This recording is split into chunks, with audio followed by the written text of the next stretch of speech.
विधान परिषदेच्या नवनिर्वाचित आमदारांनी घेतली शपथ। महायुतीचे 9 तर मवियाच्या 2 आमदारांचा शपथविधी पार।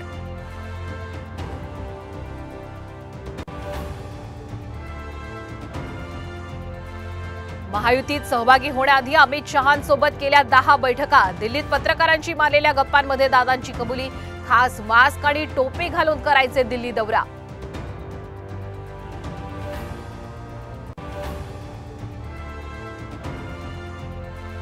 एकनाथ शिंदे ही दिवंगत काँग्रेस नेते अहमद पटेल यांना वेश बदलून भेटायचे। अजित पवार यांच्या कबुलीवरून संजय राऊतांचा गौप्यस्फोट।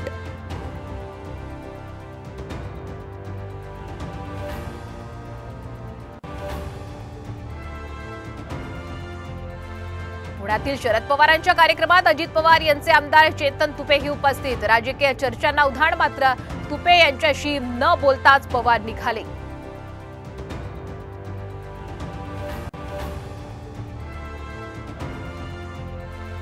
शरद पवार इलेक्शन बोर्डमध्ये पंतप्रधानांच्या मनात आकस, मोदींवर थेट टीका। तर 70 दिवसात आचारसंहिता लागू होणार, कार्यकर्त्यांना कामाला लागण्याचं आवाहन।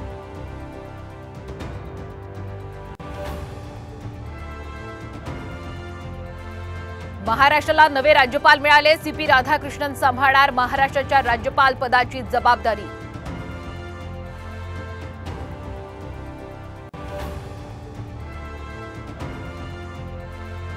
घरं आणि दुकानं भाड्याने देणाऱ्यांच्या खिशाला कात्री। नवीन टॅक्स नियम जारी। 1 एप्रिल 2025 पासून लागू होणार नवा नियम।